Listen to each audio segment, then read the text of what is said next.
Sinabing amen. Amen. Ano po yun? Amen. Ang pinapakupunihan ko natin dito, Diyos na buhay, na lumikha ng buhay mo at ng buhay ko, na nagbibigay ng kalakasan mo at kalakasan ko. Kaya pag sinabing amen, amen! Pag sinabing hallelujah, hallelujah! Ayun, salamat po Panginoon! Salamat po Panginoon!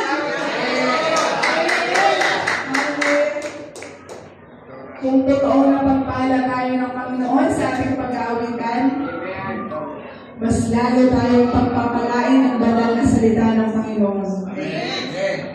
Ito po yung nagbibigay ng ilaw sa daan na ating pumilalakaran dito sa sanlibutan. Kaya palakpakan natin ang Panginoong Hesus sa buhay ng ating Pastor Dario Puhan, sa kanya po magdadala ang pamamagitan ng pagpapala sa banal na salita. Amen po!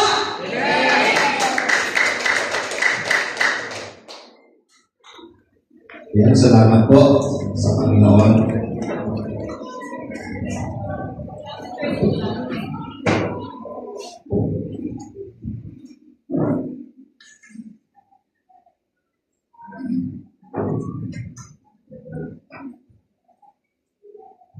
Napakasarap kumawit sa Panginoon. Ano po?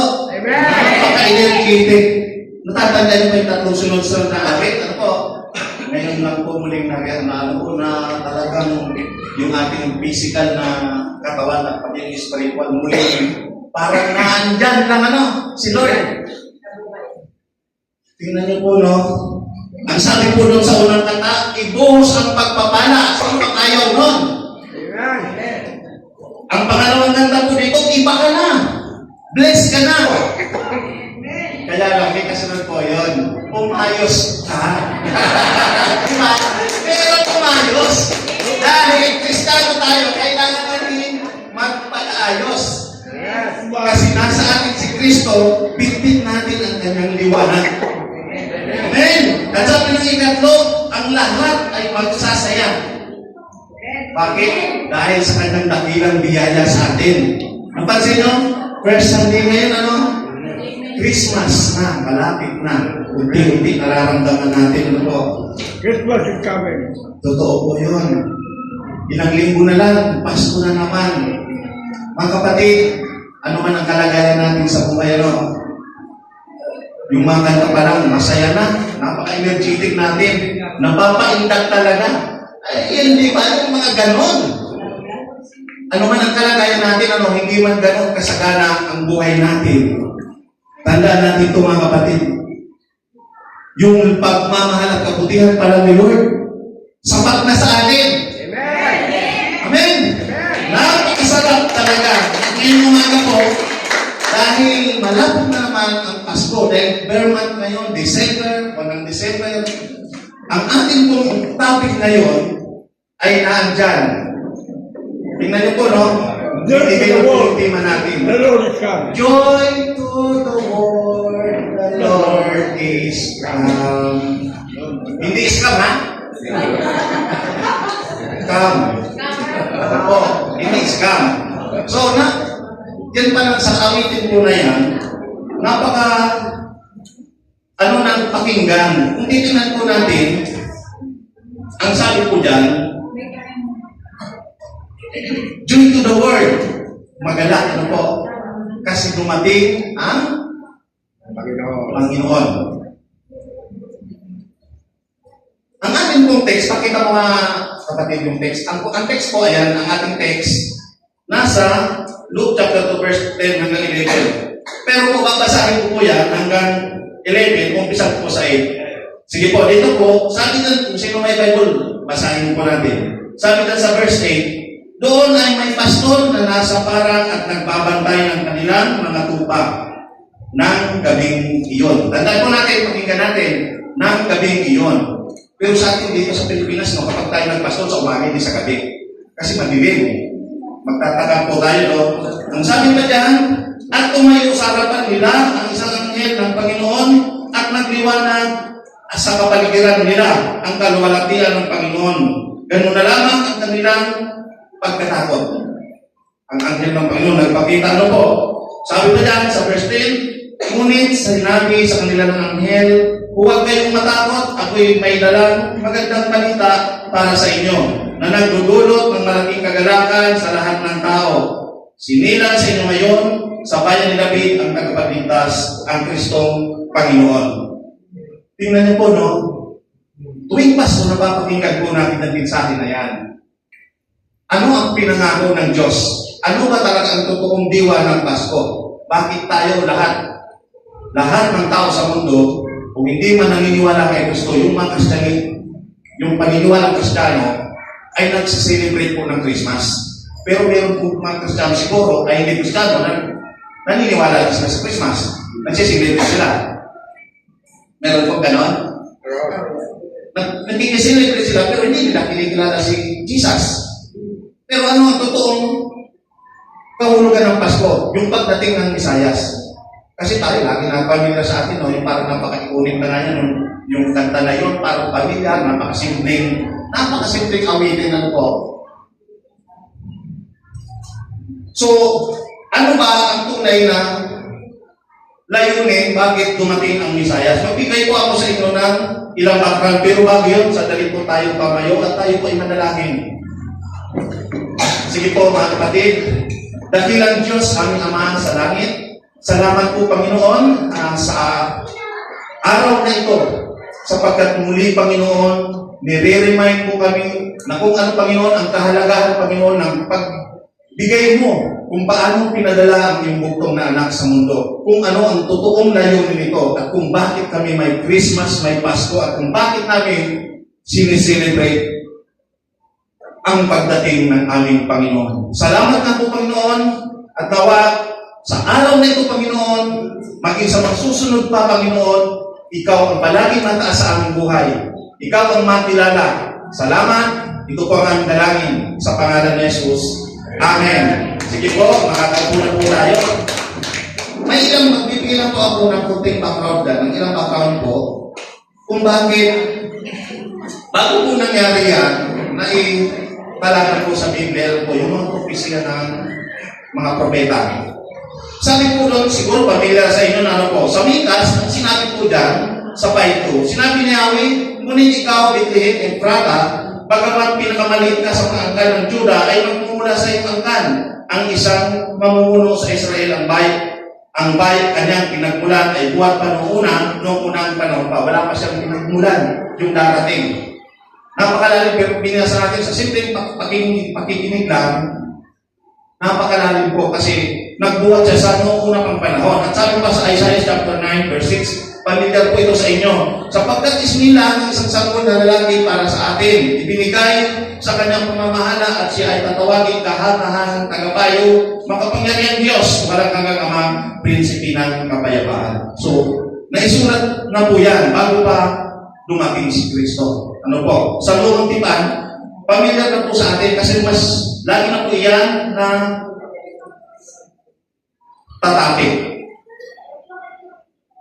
Ano po ang pinaka-purpose o layunin bakit ibinigay o ipinadala ang Kristo?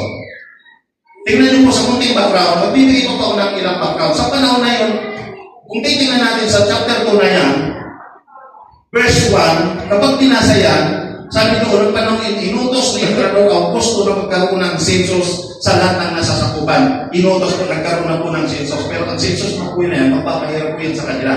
At ang kalagayan nila kung bakit kailangan nilang sumunod. Sabi po diyan, ang kalagayan ng Israel noon, bago pa man dumating si Kristo, nasa political aspeto. Ang bayan ng Israel. Ang sabi pa diyan, ng ilan, nasa ilalim ng Imperyong Romano ang Israel, hindi malaya. Sila ay sakop ng Roma. Mabasa po natin yan sa tuwan yan, verse 1 na yan. Sakop po sila. Sabi diyan, kailangan magpasitos lahat ng tao, magpatala, para sila may pagkikakilanlan. Kung taga saan ba sila. Ang ikalawa dyan, kalagayan panlipunan, maraming mahihirap. Kung pansin niyo po yung aklat ni Lucas, ang pagkasulat niya dyan, ang pangunahin po dyan kanyang binabanggit, sabi dyan, ang aklat ni Lucas, ang pinakamalawak, sabi dyan, at ang sabi pa, inaabangan nila yung mahabagin at mapagligtas na Diyos. Kasi bakit sabi doon? Ang lahat ng tao dyan ay naghihirap at inaapi. Sa panahon na yon, kasi nga marami po dyan meron na po mga rebelde yung araw ng pumasok. Kilusan mga revolusyonaryo. So ang sabi pa doon, ang reliyon din nila ay hati-hati rin. Hindi sila nagkakaisa. Ang Pariseo, mga Saduceo. Ang ikapat, ekonomiya. Karamihan po sa panahon iyon ay may hirap. Kaya kung napansin po natin dyan, ang mga alagad na pili ni Kristo, maging ang tatay ni Jesus, siya si Carpintero. Tingnan po, mangingisda. Sabi niya, si Juan, mangingisda. Maraming umaasa sa awa ng Diyos. Kaya po ipinadala ang Kristo. Ito yung panahon na hinihintay ng mga tao. Ang pagliligtas. Ipinanganak si Jesus sa Israel. Nagpanganak si Jesus sa Israel, sa Bethlehem, ang Israel po ay nasa politikong estado. Kaya nga po, hindi sila malaya. Kung papansin niyo po sa mga turo ni Jesus, sino ba kanino bang mukha yung nasa pera? Kay Caesar po. Hindi kay Caesar, ito yung para sa Diyos, sabi ni Jesus. So may ganda ng buwis. Ang sabi pa, ligaw sila si hati-hati sa pananaw, sa reliyon, hati-hati, ligaw. Maraming dukha. Kultura may impluensya. Sabi dyan, ang kultura, halong impluensya ng Roma at Griego. Pero po, sa gitna po ng dilim, naandyan po yung ipinangako ng Diyos. Ipinanganak po ang Kristo. So sabi, ang sabi dyan, ang intro po natin dyan, tingnan niyo po, kapag sumasapit ang Pasko, isa sa pinaka-iconic na awit, ay Joy to the World. Pag pinakinggan niyo po, Joy to the World lang po yan, parang wala lang, simple lang pagtulong. Pero napakalalim ang katotohanan ng pinapayag nito dahil ang tunay na kagalakan ay hindi produkto ng, sabi na, dekorasyon, pagkain, handaan, bonus o mga regalo. Ang tunay na kagalakan ay nagmumula sa liwanag ng mundo. Mamaya malalaman po natin kung ano po ang layunin, ang purpose ng Pasko. Ang po ang layunin po kung bakit kailangan natin mag-celebrate, kung bakit kailangan natin magdiwang. Kaya nga po yan, joy to the world, magalak ang buong mundo. Bakit po? Sa gitna po ng dilim, madilim na panahon, sa Israel nasa ilalim ng paghihirap at pag-api, ay dumating ang magandang balita. Sino po? Si Jesus. Sa panahon na yon, hindi malaya ang Israel. Kaya lahat sila, kung papansinin po natin sa mga pagtuturo ng Bible, maging sisakil yung mga maninigil ng buwis, naninigil sila ng doble, triple hanggang mag-apat. So, sobrang pahirap sa mga mamamayan. Ngayon, sa atin naman, hindi lang napapansin, ganun din po yun. Pag nagtrabaho ka ngayon sa company, yung mga legal, pag sahod mo, bawas na yung tax. Tama? Diba? Pag bumili ka sa tindahan ng mga noodles, titignan mo receipt mo, may tax. Bawas naman yung sa pera mo. Pag nagbayad ka ng Meralco, may tax pa rin. Bawas na naman yung sa pera mo. Lahat ng tax na ginagamit mo, ikaw ang ginagawasan. So yung sisakyo, yung makain-dapat na business siyang naninigil, ganun po karala. Nakagis na ng tao. Paging tayo, hindi lang natin napapansin. Kaya sobrang pahirap yan. At yung tax na yon, inanod na po ng baha. Nakakalungkot lang po. Pero totoo po yun. Lahat po ng magkagawa o hindi man nagtatrabaho, lahat po ng consumer, tingnan nyo po mabuti ang inyong mga bills at meron po yan tax. Nagbabayad tayo. Kapag ang bills ninyo, kila Pastor Ban, 20,000, ang tax mo ay nasa 2,000 ang mahigit ata. Di nyo po tinignan? Yung may 2,000 lang nababayaran, nasa 350 po yan, 500 ang tax. Di lalo na yung malaki. Ang laki ng kinikita nila, saan yung napupunta? So, inanod ng baka. Hindi natin alam kung saan napunta. Nakakalungkot. Pero, dahil sa Pasko, meron pong pag-asa. Ayun po ang purpose. Noong ipanganak sa Jesus, hindi hari, hindi mayayaman at hindi reliyosong pinuno ang unang pinunta ng anghel. Kundi sino? Mga pastol. Sa aklat po ni Juan, kung papansinin niyo po, ang paraan ng pagtuturo ng ni Jesus, yung pagsulat ni Lucas, pagtuturo ni Jesus doon, kaya ang pagsulat din ni Lucas ay patungkol dito doon sa mga naaapi. Kung gaano kahalaga sa Diyos ang mga naaapi, mahihirap. Pero bakit? Magtatanong kayo, bakit nahihirapan? Meron din pong mayaman doon na may mga alagad siya. Pero ang nais ipakita ni Lucas, yung pagiging patas ng Diyos. Pero mas pinapahalaga ni Lucas sa pagkakasulat na yung mga mahirap at mga naapi. Kasi katulad noon, katulad sa atin, sa panahon natin, ang totoo, lahat naman tayo naapi. Nagkakaulan, ang iba sa atin ay talagang nakakanan. Hindi pare-parehas. Pero yung tinanggap natin na kabutihan ng Diyos, sapat yun sa lahat. Pantay-pantay yun. Sa paningin ng Diyos. Wala pong itinatangin. Kaya salamat sa Diyos. Hindi pa po tayo nag-umpisa. Ito lang po yun. Sabi, may sila po yan. Ang sabi po dyan, sa mga pastor po unang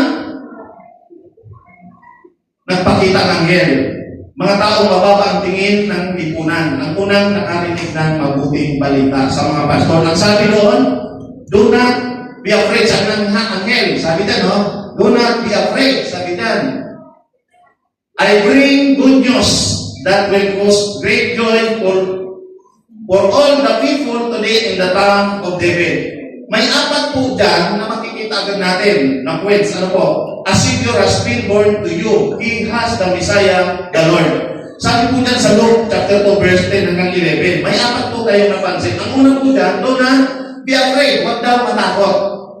Bakit? Tingnan mo, kayo. Halimbawa, nasa Epic kayo, gabi, bigla na lang magliwanag, hindi kayo matatakot. Sa panahon yun, iilan-ilan pa lang ang tao. Hindi tulad ngayon sa atin, pero may mga probinsya pa po na wala pa pong hindi po masyadong civilized, yung civilizado. May mga lugar po na hindi pa ganoon. Sabi po dyan, isipin ang sitwasyon ng mga anghel. Sabi niya, matakot ano po? Gabi. Yung sitwasyon po ng mga pastor dyan, katahimikan, walang liwanag, maliban sa buwan. Biglang sumikat ang liwanag ng langit, siyempre, matatakot tayo. Sa panahon po nila, paniniwala nila na ang liwanag ay lagi po ito sumisipulo sa Diyos. At kapag nakita mo ito, may nagpakita mo, ang takot sila kasi makakita sa Panginoon, mamamatay. Hindi po matitingan. So dyan, sabi pa, pero ang unang salita ng Diyos ay, huwag matakot. Kaya po, ito po, isa po sa ang Pasko ay hindi kwento ng regalo, ito ay kwento ng pag-asa at pagtanggal ng takot. Ano ang mga takot na dala natin sa buhay? Marami po. Marami po tayong mga tinagkalatakutan sa buhay. Una po, may mga magulang po na takot sa kinabukasan ng magiging anak nila, lalo na kung hirap sa buhay. Sa realidad, sa totoong buhay natin, may mga magulang na gano'n. Mag-aaral ako saan kaya ako kukuha. Saan kaya paano kaya sila makakatapos? Kinabukasan ng pamilya, ng mga anak. Sapat ba ang ikakabuhay namin? Takot sa kabiguan, rejection, takot marami. Takot sa sakit, takot sa pagkakamali. Ganun tayo. Minsan, kahit na, sino, sige, sa atin, yun minsan ang nararamdaman natin kapag tawag mo. Prayer po, lalo kung hindi sanay, may takot. Marami po tayong bagay na tinatatakutan yung weakness natin. Dahil may tao. Pero ang pinakamahalaga po sa atin, yung takot na yun, isuko natin kay Lord. Kasi yung takot, nagagamit po yun ng Diyos para tayo ay maging patutok sa iba. Yung mga dating takot, ngayon po ay tumatayo na. Nagagamit na ni Lord. Yung dating hindi nagsasalita na. Amen. Alam mo po kung bakit? Iba na tayo. Totoo yun. Nagbago na at ang nagbabago noon ay si Lord. Pero hayaan natin na tayo ay magamit ni Lord. Ang totoo, lahat tayo, hindi tayong gamitin ni Lord. Hayaan lang natin na ang ating sarili ay isurrender, isuko sa Kanya. Pero, yung mga takot na yun, ngayong Pasko, sinabi ng Diyos, hindi ka nag-iisa. Ano po sabi ng Isaiah chapter 41 verse 10? Sabi dan, ako isa sa iyo, huwag kang matakot. Ako ang iyong Diyos, hindi ka dapat mangamba. Palalang kita at tutulungan, iingatan at ililigtas. Marami pong bagay na pwedeng mangyari sa atin. Totoo pong marami pong takot. Pero yung takot na yan, hayaan natin gamitin yan ng Diyos. Yung takot natin. Wala pong tao hindi natatakot. Marami pong tao, maliban po doon sa siguro ay hindi naniniwala sa Diyos. Pero pag naniniwala kay Lord, natatakot po yan. Wala naman tayong magagawa, maliban kung wala ang Diyos sa buhay natin. So, ang ating tema na yan ay joy to the world. Kailangan magalak tayo. Dahil yung takot dapat, na-overcome na po natin yan. Mapagtatagumpayan.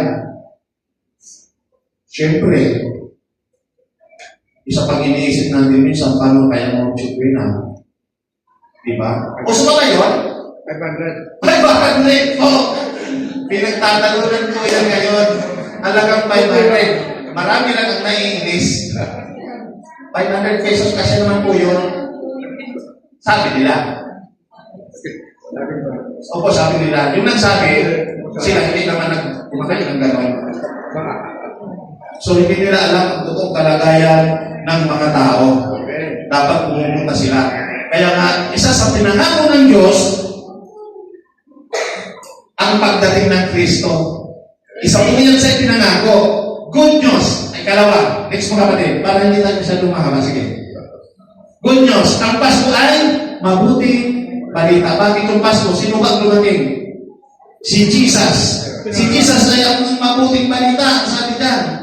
Ang mabuting balita ng Pasko, ipinanganak ang tagapagligtas. Ito ang unang pahayag ng anghel sa mga pastol. Dumating. Kaya sabi, huwag matakot. Huwag kayong matakot. Ako'y may dalang magandang balita. Magdudulot ng malaking kagalakan sa lahat ng tao sapagkat ipinanganak ngayon sa bayan ni David ang inyong tagapagligtas, ang Kristo, ang Panginoon. Ang sabi diyan, magdudulot ng malaking kagalakan. Dapat magalak tayo kasi dumating na yung Kristo na yun. Sa panahon na yun, kung sa panahon nila na nahihirapan, maging sa atin sa panahon natin, parehas lang po ang sitwasyon. Pero ang sino man nagtiwala, kumilala kay Kristo, dapat magalak. Hallelujah! Hallelujah! Dumating ang Kristo. Ito po yung pangako ng Pasko. Tingnan niyo po. Ito ang pinakapuso ng Pasko, ang pagdating na ni Jesus bilang magliligtas. So, ang purpose po ng Pasko, dahil kaya tayo nagsiselebrate, dahil tayo ay naligtas. Amen? Salamat sa Diyos. Magpasalamat tayo. Hindi man sapat ang ating mga, sabi natin, yung financial, ano man ang kalagayan natin sa pamilya, kung anong meron tayo. Pero isa po sa dapat na ikagalak natin ay iyan. Kaya tayo nagdidiwang, kaya tayo nagsiselebrate. Dahil ang Pasko ay hindi tungkol sa mga regalo. Tungkol ito kay Kristo na nagligtas sa atin. Amen. Doon pa lang, panalo na tayo, ligtas tayo, di ba? Panalo. So, ito po, ang kanto. Ang Diyos, as ikalawa muna tayo, dumating ang liwanag sa gitna ng kadiliman. Sa panahon ng mga Israelita, sa panahon na yun, ng puro pag-aapi sa kanila. Nasasakop, kahirapan, dumating ang liwanag. Ang sabi diyan sa John 1:9, dumating ang tunay na ilaw, nagbibigay liwanag sa lahat ng tao. Naalala ko nga yung Bible study ni Pastor Bando sa verse 5, John 1:5, kahit kailan hindi natalo ng kadiliman ng liwanag. Amen. Kapag tanda natin na si Kristo nang dumating, tinanggap natin siya. Ibig sabihin, si Kristo nang tinanggap natin, nasa atin siya, liwanag siya. Kaya kung ito ang lugar na tumadilim, pag pumunta tayo doon, magliliwanag yan. Amen. Hindi dapat tayo madilim, tayo yung liwanag. Kung saan tayo magpunta, magliliwanag tayo. Ang ibig sabihin, kailangan makita sa buhay natin yung Kristong nagligtas at dumating sa buhay natin. Kung may mga pinagdadaanan ng problema, huwag kayong mag-alala. Bakit? Hindi po tungkol doon yun. Totoo may mga tao na kahit na may pera, may problema pa rin. Hindi po nawawala yan. Dahil bilang tao, at habang nabubuhay tayo sa mundo, lagi pong meron. sa maliliit na bagay, malalaking bagay man. Gusto niyo magsabi pa ako, mahaba po tayo. May mga kanya-kanyang problema po kapag inaliwanag ko, baka ang iba yung pala. Sila pastor, okay lang po yan. Nakita nila, pogi-pogi lang ang mga base. Pero siyempre sila, may mga iniisip, may kunting mga bagay dyan na mga pinagdadaanan sa buhay. Pero hindi niyo gusto na mapapansin kasi si Lord ang bahala kasi doon. Amen. Ganun din tayo. Lahat tayo ganoon. At may mga pagkakataon, laging pinapaalala ko yan sa atin ng salita ng Diyos. Kaya dapat tayo, nakadepende tayo kung ano po yung itinuturo ng Biblia. Ito po ay sapat na upang lakaran natin. Ang sabi pa mo dito, ang Diyos ay naging tao para abutin tayo. Hindi tayo iniwan ng Diyos sa ating kasalanan. Siya mismo ay bumaba upang tayo ay iligtas. John 1:14, sabi niya, ang salita ay nagkatawang tao at tumahang kasama natin. Isipin mo na ang pagkakahalaga natin, special tayo kay Lord. Kailangan niya pang magsakripisyo. Kailangan magkatawang tao ng Kristo para tayo ay maligtas. Ganoon tayo kamahal ni Lord. Kaya mga kapatid, ano man ang mga bagay na inaalala natin ngayon, magpasalamat tayo kay Lord. Amen. Amen! Good. Ang ikatlo, anong sabi dyan? Yan, ang sabi dyan. Ang tunay na kagalakan ay na kay Kristo. Wala nang iba. Totoo yun. Kasi, kahit tayo mga Kristiyano, aminin natin ito, may kanya-kanya tayong kaibigan na unbeliever. Pero, mahalaga sa atin sila. Ang mga dapat natin gawin sa kanila, sharean. Alam natin, hindi ganun kadali. Pero, wag natin ubusin ang oras natin sa kanila, lalo na ngayong Pasko. Magiging abala tayo ngayon, maraming party, maraming mga kasiyahan, yung mga kaibigan natin. Tandaan natin ito. Minsan, ang mga kaibigan na ito, ilalagay tayo nito sa mahirap na sitwasyon. Sasaktan tayo nito, ipapahiya tayo nito. Kasi bakit? Ang gusto nila sa atin, yung ginagawa nila, gawin din natin na hindi dapat mangyari. Amen. Ito po ay isang paalala, hindi ko kayo pinagbabawalan. Lahat tayo may kanya-kanyang kaibigan. Pwede tayo makisalamuha sa kanila, pero hindi natin pwede kaya ano sila. Dapat yung liwanag natin ang tumanglaw sa kanila. Makita nila. Huwag tayo magpa-influensya sa kanila. Kasi ito po ay isang, lalo na po ngayon. At totoo po, may mga magkakaibigan lang. Alam mo, kaibigan mo. Dahil gusto-gusto pagdating mo doon. May mga salita kang hindi magandang maririnig, lalo na pag kung ano man mga ginagawa ko. Pwede kang masaktan, pwede kang mapaya, baka ito ay magdulot pa para ikaw ay magpapasok may kagaling. So, lagi tayo magdepende kay Lord. Dapat tayo, ano man ang gawin natin, Lord, alam mo ang kahinaan ko. Alam ba na Lord ang mga kahinaan nyo? Amen. Alam! Kung saan tayo mahinaan yun natin ang ibigay kay Lord, Lord, mahinaan ko dito. Tulungan mo ko dito. Kasi ang totoo, lahat ng mga nagtitiwala sa Panginoon ay hindi niya hayaang masaktan o mapahiya. Dahil siya bumigulis sa buhay natin. Ang sabi pa dito, maraming uri ng kagalakan sa mundo. Tingnan po natin. Joy from people. Sabi dyan. Meron joy na... Joy from heaven. Meron din joy na minsan mga lalaki gumagamit panghugas. Joy, di ba? Joy. Minsan, dyan sa bahay kapag dumadali yung tagahugas. Kasi ang lipiti nila lagi madami. Tingnan niyo po, from people, galing sa ibang tao, sa mga event, itong mga okasyon, marami po ngayon, mga Christmas party. Sa mga accomplishment natin, sa achievement, kasiyahan, sa position, kung anong position natin na-achieve natin po. Pero lahat ng iyan ay temporary, tandaan po natin. Pansamantala, nawawala kapag natapos ang season na yan. Nawawala na po yan. Lahat po tayo may hangganan. So, kailangan ang paragan natin lagi kay Lord.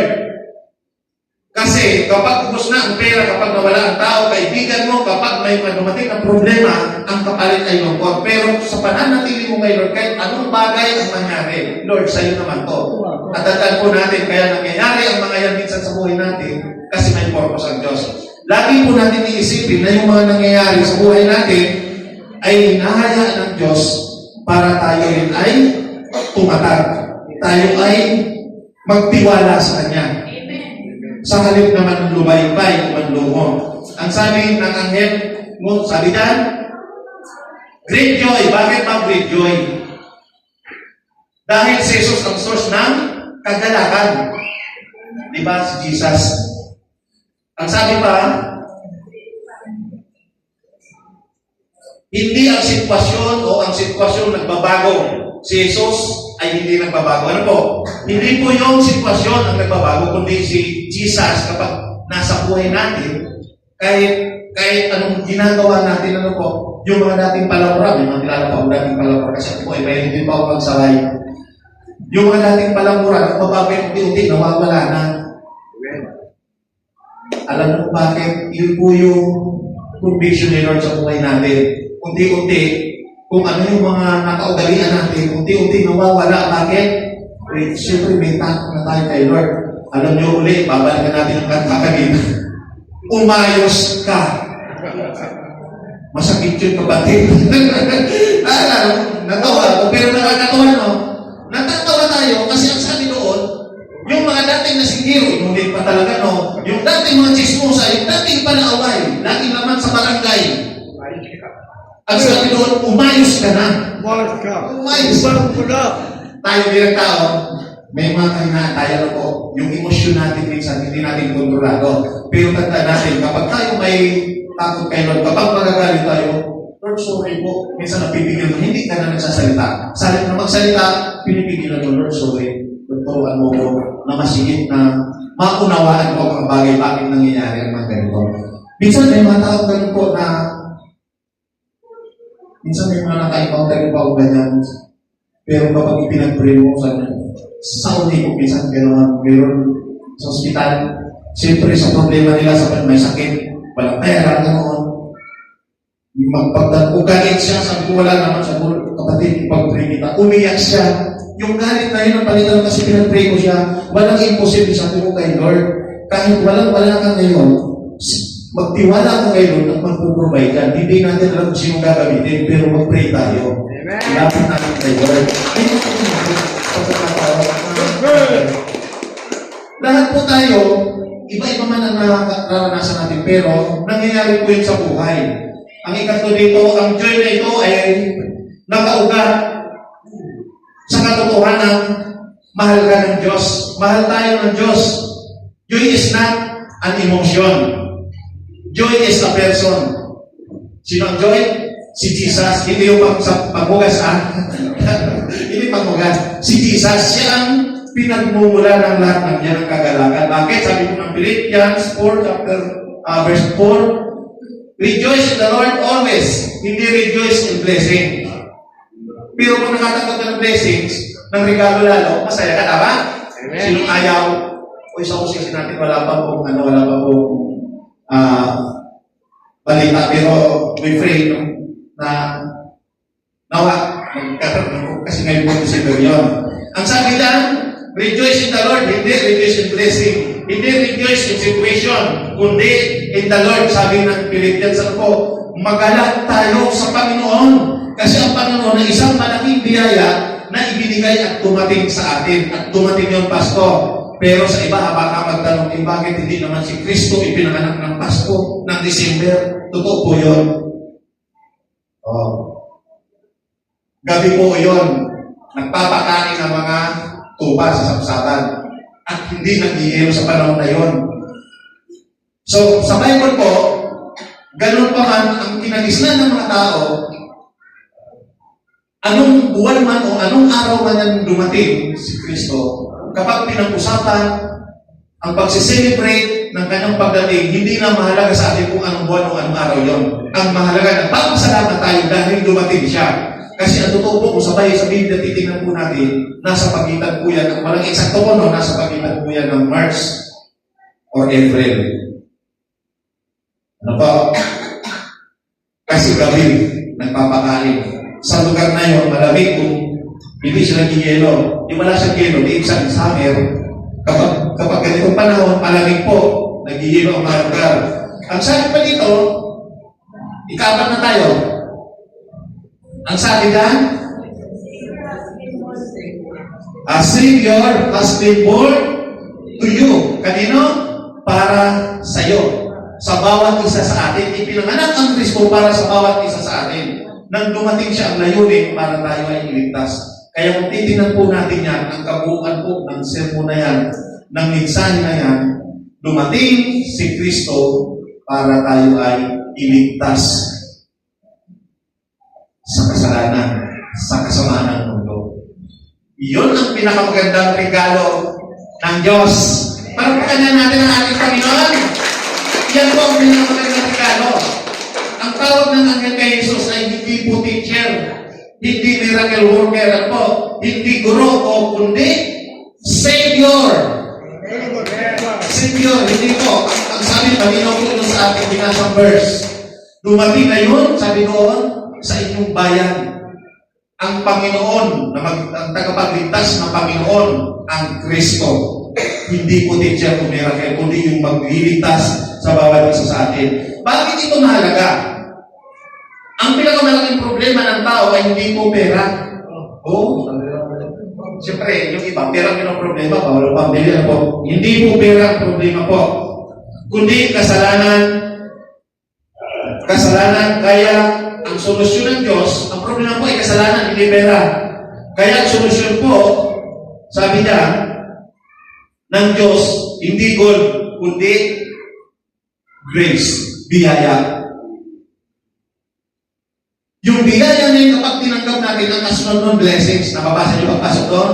Matthew 6:33, seek ye first the kingdom of God and His righteousness, and all these things shall be added unto you. So yung biyaya na yung kapag tinanggap natin at uunahin natin si Lord, ang blessings ay dumadaloy.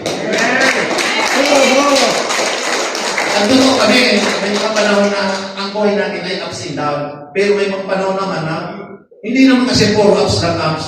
May down din yan. Siyempre, kabahay, may taas, bababa, hindi ka nakalalang. Kailangan bumaba. At pag ang tao, ang mga Kristyano na biblis, lalo silang bumababa. Nagiging humble. Amen? Kristyano tayo. Si Kristo ang nagtatak natin.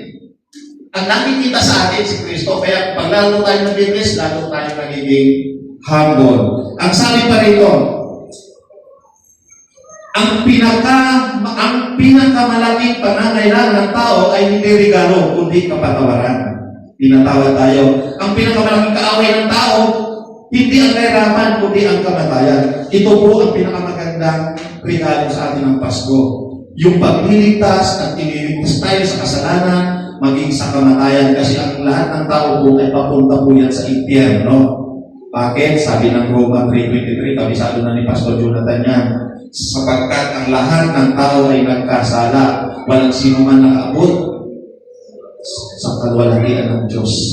At sabi ng 6:33, ang kabayaran ng kasalanan ay kamatayan. So, kaya mapalad tayo. Sabi ng kapatid doon, hindi siya naniniwala na may pagkabuhay. At hindi rin siya naniniwala na may paghukom. Kung ang diskusyon doon, so baka umabalik tayo. Kaya ipinanak si Jesus para magdala ng bagong buhay, para iligtas tayo mula sa kasalanan, para burahin ang ating nakaraan, para bigyan tayo ng pag-asang walang hanggan. Pansinin po ang personal na bahagi, a Savior has been born to you. Hindi sinabi to Israel only, to the rich only, to the righteous only, kundi para sa iyo. Para sa pamilya mo, para sa buhay mo, para sa pag-asa mo.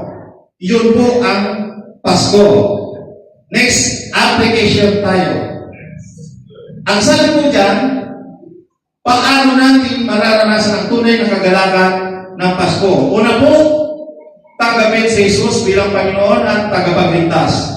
Isuko ang iyong buhay kay Jesus. Mamuhay sa pasasalamat. Ibahagi ang mabuting balita. Alalahanin na si Jesus ang dahilan ng Pasko, hindi ang tradisyon.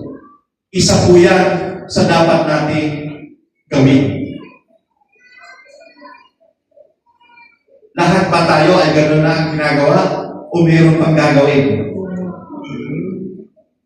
Napakahalaga po sa atin bilang mga Kristiyano, iyan, sa ating buhay. At next, conclusion, iyan po, napaka-exit naman po ng ating sermon. Ang sabi pa dyan sa conclusion, joy to the world, the Lord is come. Hindi ito kanta lang, ano po? Hindi ito kanta. Bakit?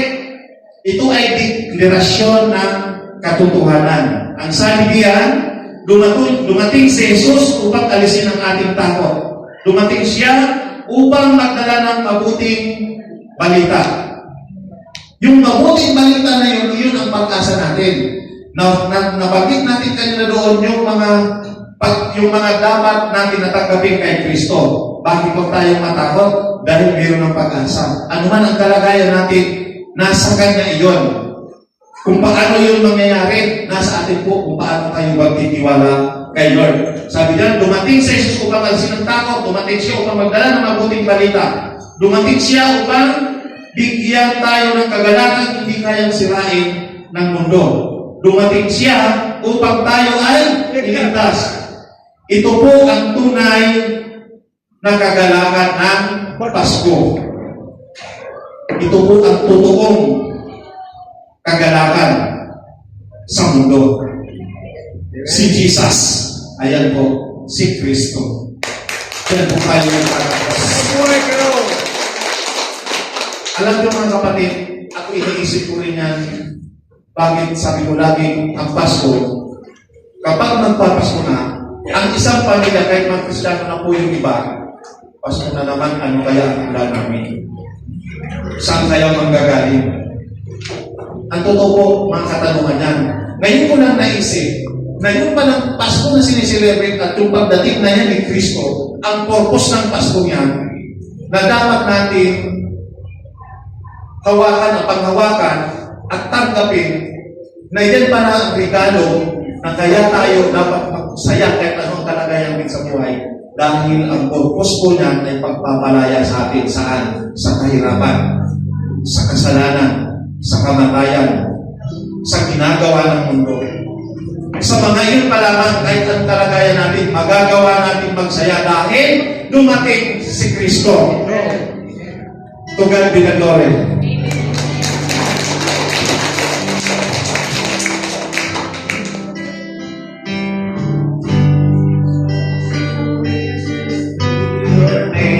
Hallelujah. Salamat po. Praises to your name.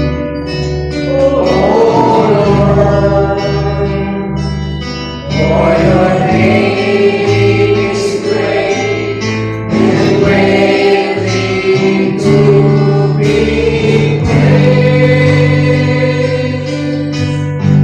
I sing glory to your name, oh Lord, glory to your name, oh